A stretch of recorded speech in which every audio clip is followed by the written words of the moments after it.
Hello and welcome to Dawn Chorus Writes, a Miraculous Ladybug fanfiction and audio fiction.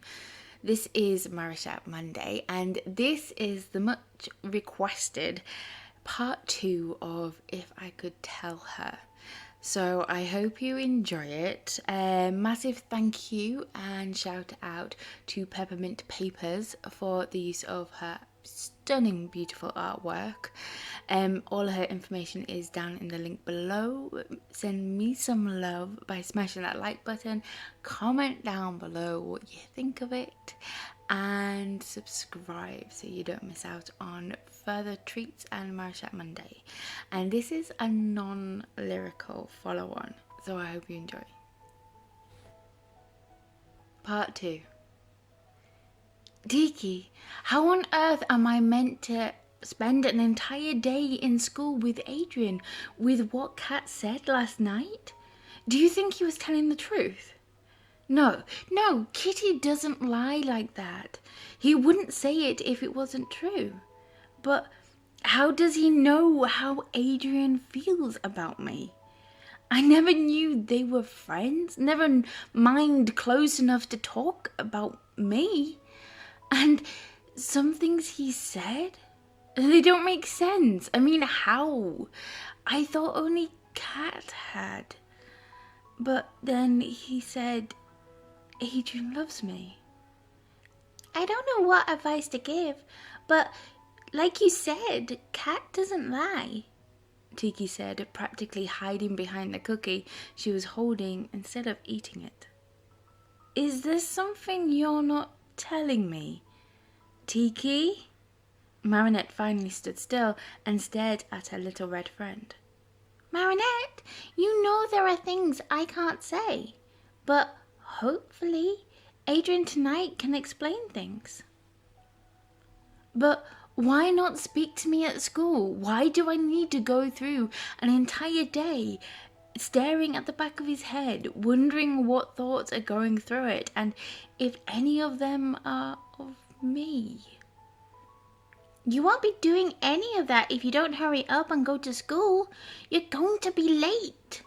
Tiki used a tone like she made this comment every single morning, which she did. Anyway, would you want such a private conversation to happen in school or in a romantic park setting? Yeah, you're right. It's the waiting I have a problem with. Marinette picked up her phone, which was calling out the late alarm. Oh, I better... Tiki! She scanned the room and realized Tiki was already in her purse waiting. Taking a deep breath, she grabbed her school bag, smoothed down her pinafore dress she had designed with a 60s twist and oversized cardigan, before dashing out the door. Great, this is all she needed, to stumble into class late in front of Adrien and the rest of her friends, to apologize yet again to Mr. Manet for her lack of timekeeping and unable to blame it on a certain black cat. Which is exactly what happened, except that Adrien wasn't there to watch her with his gorgeous emerald eyes and that warm smile. She slipped in beside Alia, blushing less than normal, and waited until the teacher's back was turned and tapped Nino on the shoulder. Hey, where's? She gestured her head towards the vacant spot. Off. Busy doing some sort of job. Oh, that reminds me. Nino grinned at Marinette and turned back to the front, waving his hand in the air. Sir, Adrien asked me if I could record the class again. How is Mr. Aggress meant to pass his exams in a few months if he keeps missing class? Tell your friend, filming is not the same as attending. But you may, Mr. Manet huffed, shrugging his shoulders as he continued to set something up. Marinette sighed. That was why he wanted to meet this evening and not? She had been nervous to see him, but now that he wasn't here, she missed him. Oh, even she couldn't keep up with her roller coaster of emotions. No wonder Tiki gave her a look of frustration once in a while. Attempting to focus on her work was useless. Her mind kept taking her back to what Kat had said on the balcony. The looks he had given her. his cute, adorable blush in his cheeks. For a moment, the tender expression he was giving her made her think the words were coming from him. But he told her things only Adrien would know. Oh, why did she have to blurt out her feelings? And why did he have to confess on Adrien's behalf? It didn't make sense. Why couldn't he tell her? Girl, you're missing the whole class. You've written nothing down but doodles on your paper. What's up?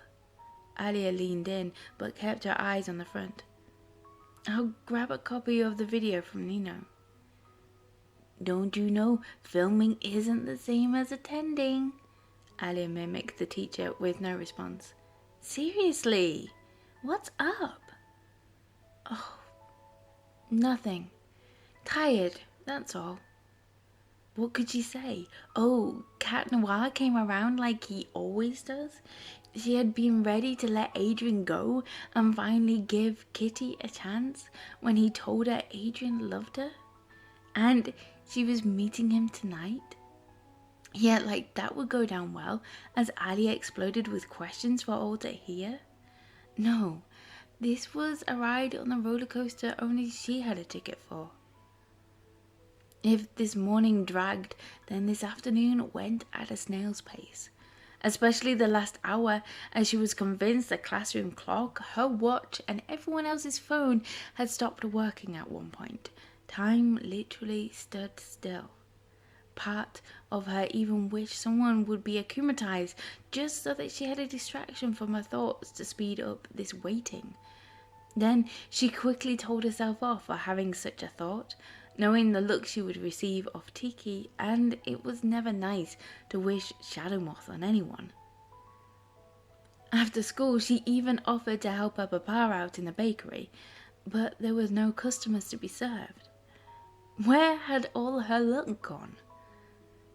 Tiki, if Cat can use his suit to dot around Paris in, then maybe I can pass the time with an extra patrol.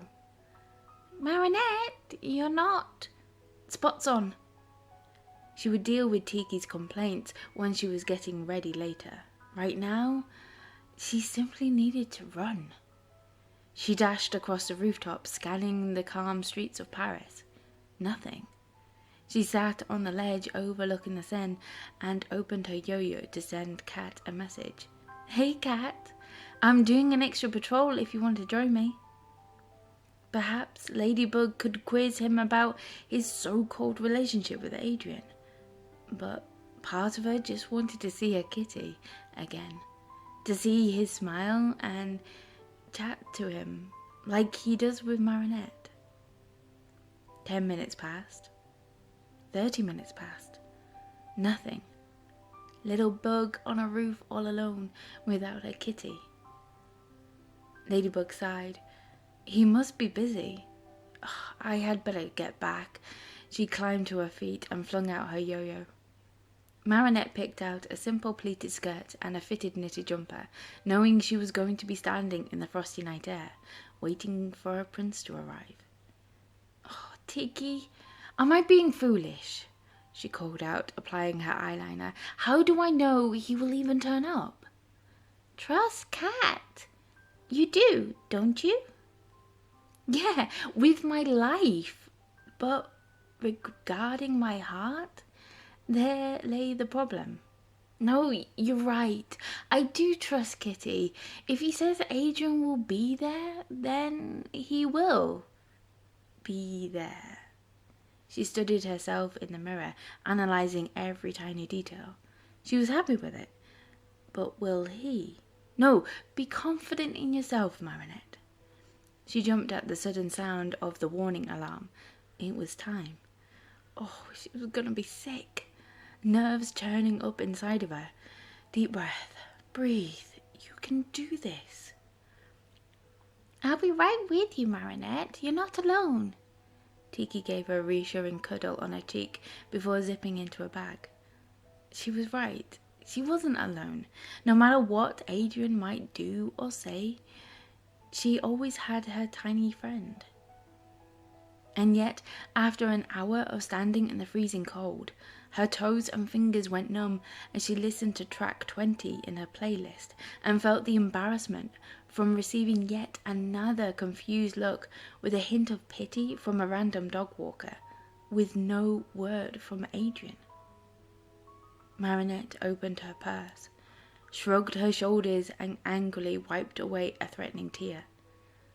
It was time to head home. She had enough. Adrien paced across his bedroom, back and forth, unable to rant at his friend who was happily hiding in the cheese cupboard from the constant watch of his bodyguard. He looked at his watch again. It was now 8 p.m. and without his phone he had no way of contacting Marinette and explaining. He felt more trapped than he had ever been before. If I could tell her? Adrien had left Marinette, standing on the balcony, probably feeling as lost as he did, tangled in a web of thoughts. He had told Marinette how he felt, well, how Adrien felt, and failed to notice that his bedroom window had been shut until he was on the last leap. Oh no, this wasn't good. Crouching down on the roof opposite from his father's house, Kat scanned around, seeking out the best way to enter without being seen. He grumbled at the fact he hadn't left his bathroom window open due to the cold. Who had been in his room? Who had come looking for him? He hated this. He was now 18 and shouldn't need to sneak in and out of the house he lived in.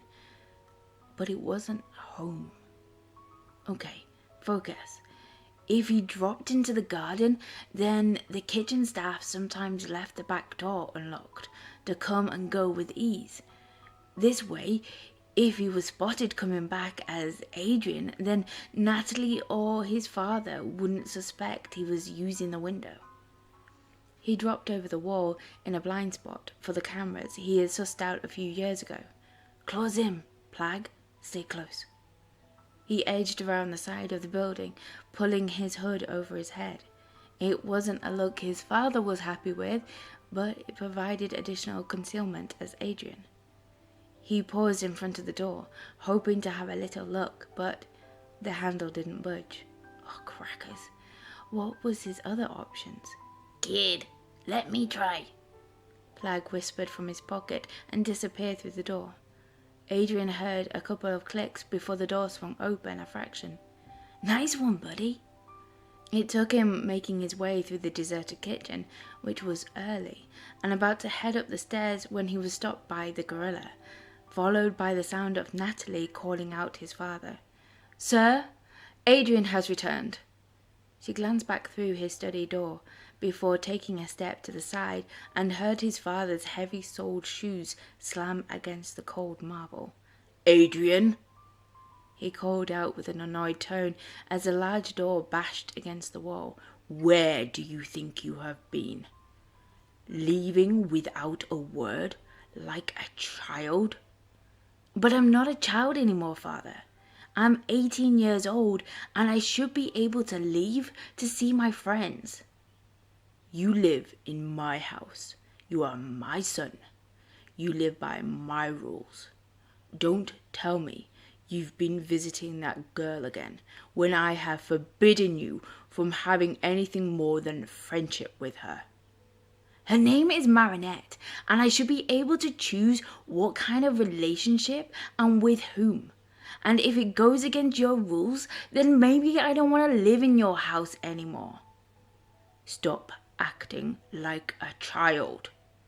Gabriel removed his glasses and pinched the bridge of his nose. But if you insist on behaving like one, then I have no other choice. Remove his phone, cut off the internet to his room, and you, Gabriel pointed to the Adrien's bodyguard, will stand guard inside the room. Children don't get privacy. This is going too far, father. What about school? My exams? You can't lock me in my room with no way to communicate with my friends. You mean that girl? No, yes, I mean my friends. School tomorrow? Natalie will send word to record the lessons for you, as you have a shoot booked, and the rest of the time you can seriously think about your next move. I'm already doing that. Natalie stood in front of him, her hand held out, waiting. Can I at least send one message so they don't get worried? I'm sure your so-called friends can survive without you for a few days. Now hand it over. Gable's detached tone caused a shudder to ripple through Adrien's body. This was a step too far, but what could he do about it? No, choose your fight, come up with a plan. He digged his hand into his pocket and thrust it into Natalie's hand as he stormed past, slamming shut his bedroom door behind him.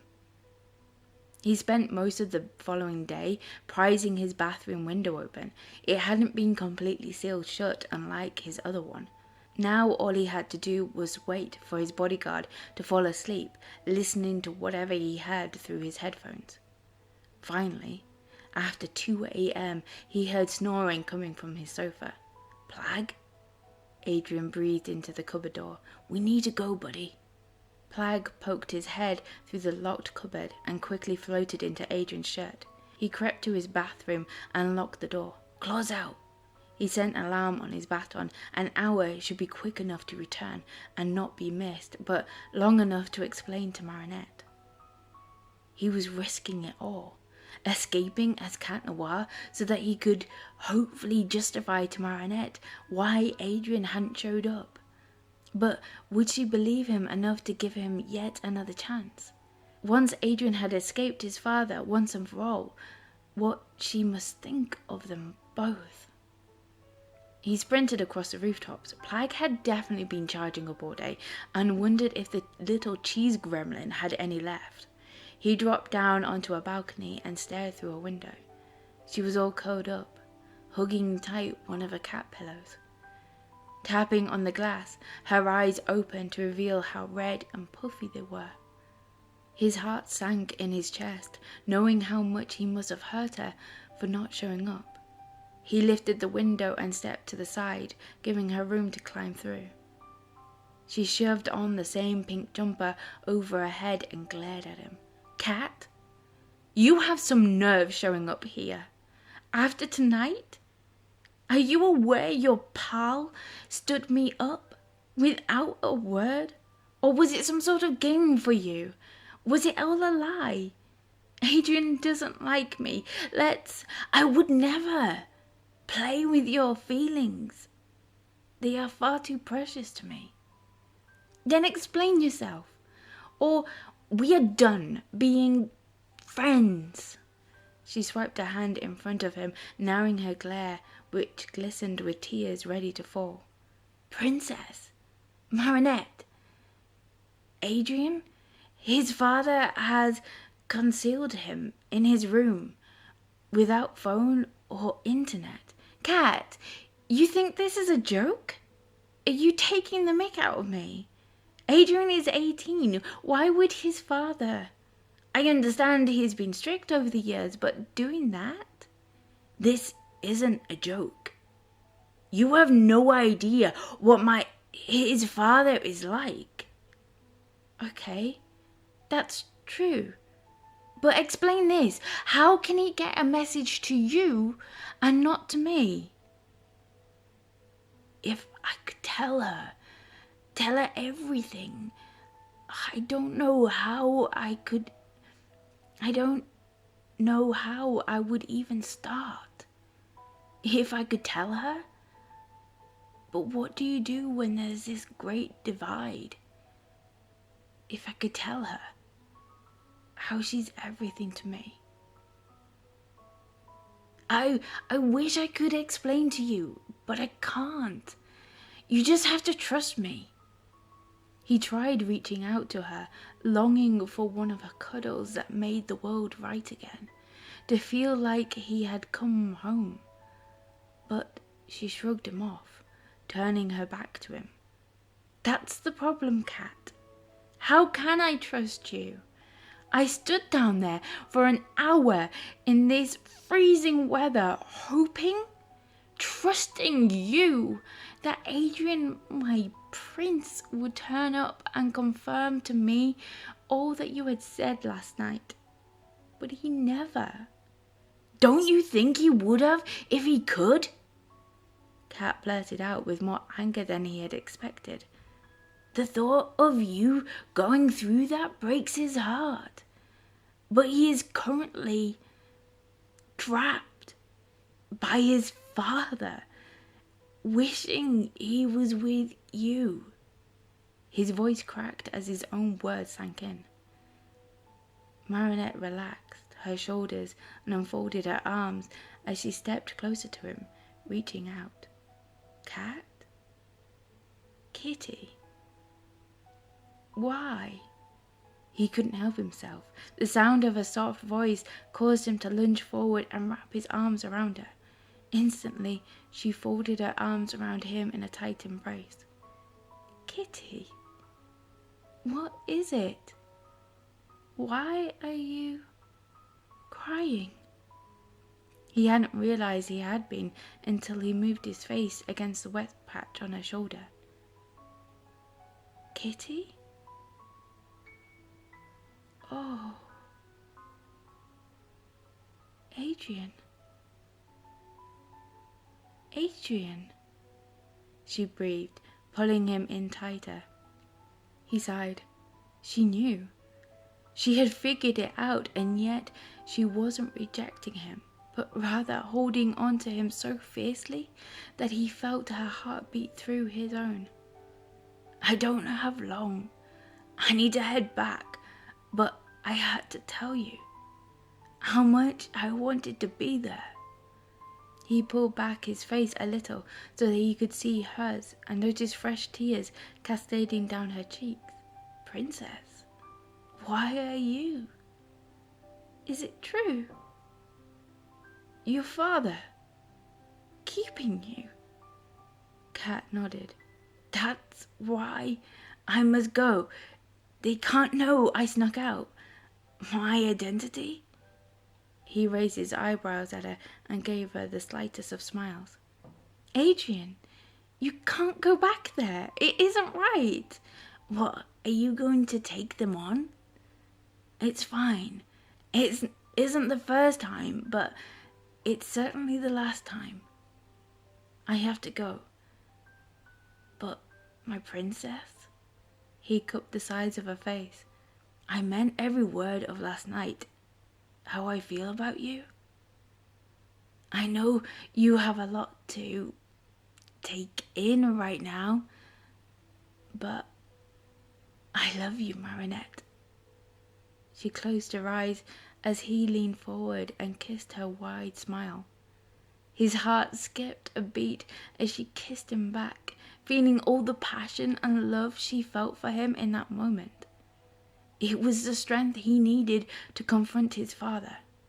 He was not going to lose her, to allow that man to forbid him from being with his love. His princess. His Marinette. He had told her everything. He had finally crossed the divide and found her waiting for him on the other side. They broke apart a fraction. I love you. My kitty. Adrien, she said, sealing it with an extra light kiss to his lips. Oh, how much he wanted to stay, to remain here with her, and those 3 magical words.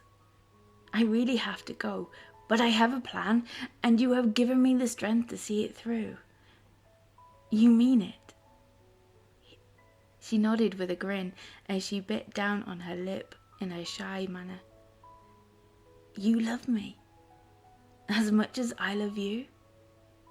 I do, placing her hand over his heart. Now, go. She kissed him softly. He stepped back, removing his baton. Good night, princess. I'll send word soon.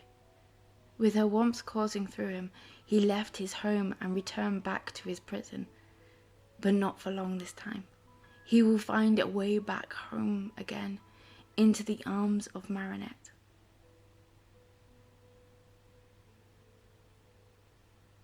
Thank you for listening. Slightly different. Make sure you smash that like button. Comment down below what you think of it, because it kind of just wrote itself, this bit. I wanted to kind of focus in on why he couldn't tell her rather than just the norm of why not. So yeah, it kind of took a different turn. So I would love to know what you think down in the comments below.